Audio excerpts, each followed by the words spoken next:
चरित्र तो आप सब जानते हैं ना, सदन कसाई, कसाई कुल में जन्म हुआ था सदन जी का। भगवान के महान भक्त थे।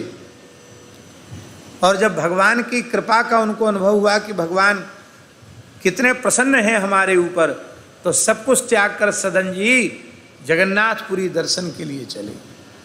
निरंतर श्री ठाकुर जी के पवित्र नाम का जप करते रहते हैं, भगवान जगन्नाथ के विरह में रोते रहते हैं। और पैदल रास्ता थे, पैदल चलते चलते पुरी की ओर जा रहे थे। एक गांव में एक गृहस्थ के द्वार पर अतिथि हुए। उसने प्रेम से आपको भोजन कराया। गृहस्थ स्वामी कहीं चला गया और गृहिणी घर में अकेली थी।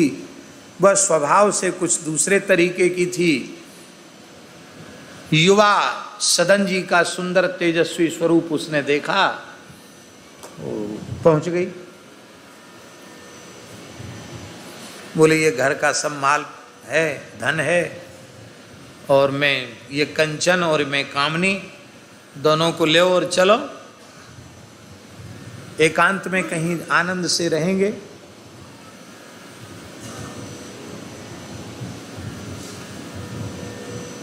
सदन जी तो जानते थे,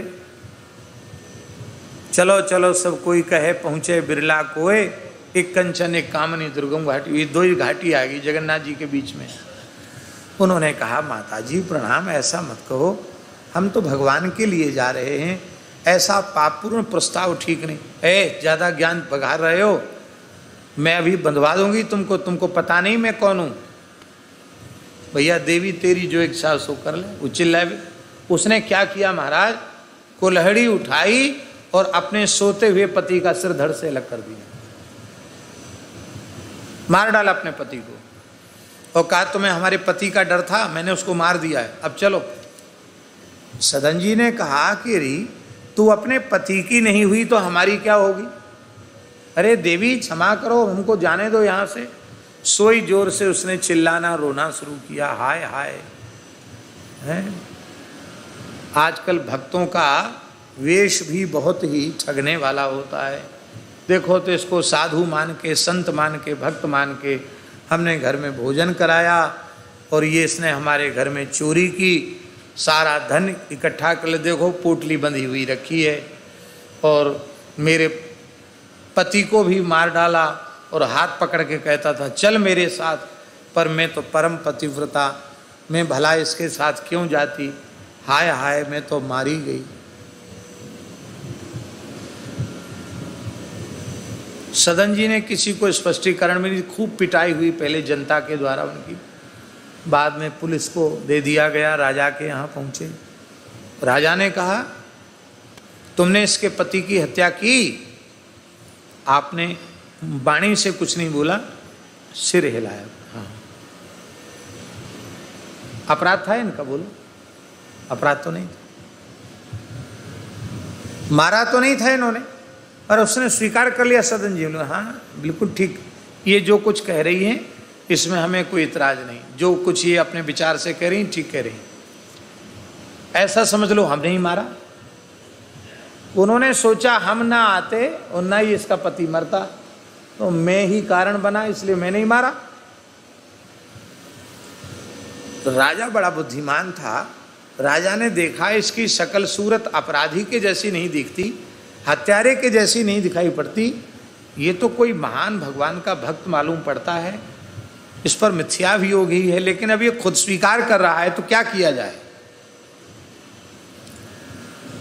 तो राजा ने कहा कि ठीक है, बुद्धि बिगड़ गई हुई, हाथ से ही तो प्रहार किया होगा, हाथ काटने की सलाह दे दी, आज्ञा दे दिया, इसके दोनों हाथ काट दिए जाए।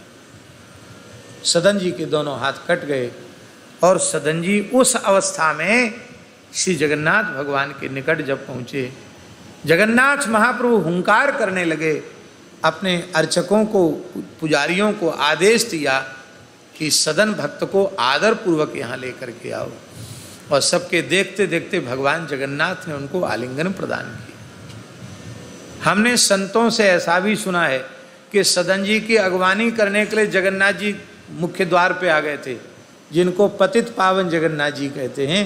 कहते हैं पतित पावन वो उन्हीं के लिए आ गए। सदन जी इतने विनम्र बोले मैं कैसे जाऊं? ठाकुर जी बोले हम खुद ही आ जाते हैं। ठाकुर जी चल कर आ गए। आज भी पतित पावन जगन्नाथ जी विराजमान।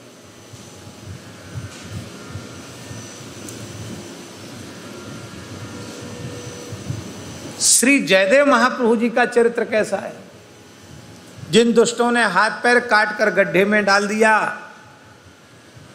और वे भी जब संत वेश में आए तो उन्होंने उनकी भी सेवा करवाई, और जब वो अपने ही पाप से पाताल में समा गए, उसके बाद भी जयदेव महाप्रभु ने यही बात कही। वो तो सिद्ध थे पाताल लोक के, आपके ऊपर कृपा करने आए थे, दर्शन दिए, सेवा ली, और जहां से आए थे वहां चले गए। निंदा नहीं की उन्होंने। क्यों? क्योंकि संत का स्वभाव ऐसा होता है।